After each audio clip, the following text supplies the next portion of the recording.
Lawrence Ting, The Rise and Fall of the Vietnam King. In the 90s, Taiwan's ruling KMT decided to invest party assets in Vietnam. Lawrence Ting was put in charge of the Central Trade and Development Company. The ambitious Ting has impeccable insider connections and a military background. A golden opportunity has fell in his lap. The KMT think tank focused on 3 key projects that were likely to prosper as Vietnam develops: an export processing zone, a power plant, and an upmarket housing development. Everything began as planned, but a crisis soon emerged.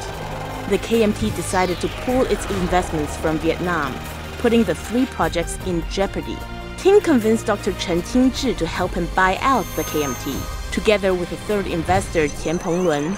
Although Chen is the one responsible for raising the capital they needed, the 3 would hold equal shares in the company, and Lawrence Ting will remain in control of CT&D. Unbeknownst to Chen, Ting never had the funds to pay for his shares in CT&D.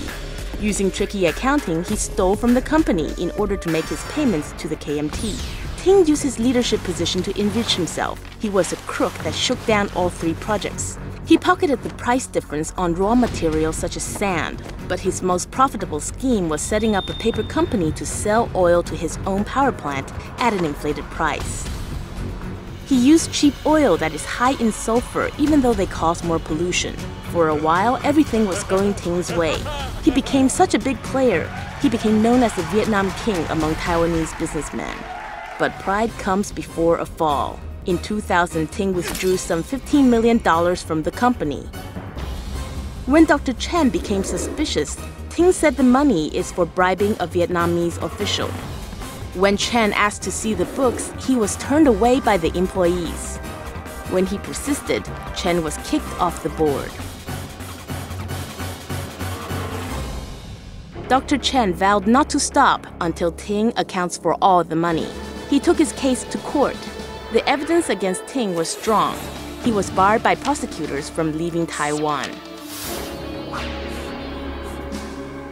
The prideful Ting could not allow himself to go from the Vietnam King to a common criminal. Even though he had stolen money without shame, he could not face up to the consequences. Ting decided to transfer all his shares and property titles to his wife. On September 23, 2004, Ting met with his lawyers in Taipei. Ting's lawyers begged him to plead guilty. The evidence against him was ironclad.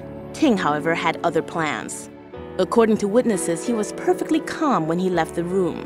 After writing a hasty note blaming Chen for everything, Lawrence Ting jumped from the 15th floor window.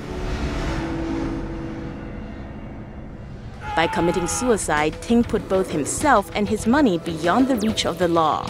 With Ting's death, criminal proceedings ground to a halt.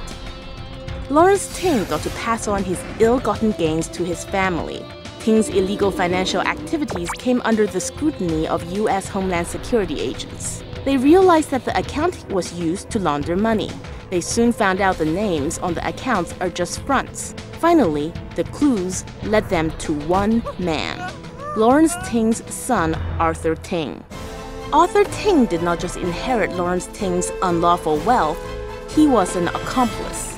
Ting handed the money to his son to be laundered in the Swiss accounts. The facts behind Lawrence Ting's suicide is becoming increasingly clear, and it's only a matter of time before the law closes in on Arthur Ting for his part in the crimes.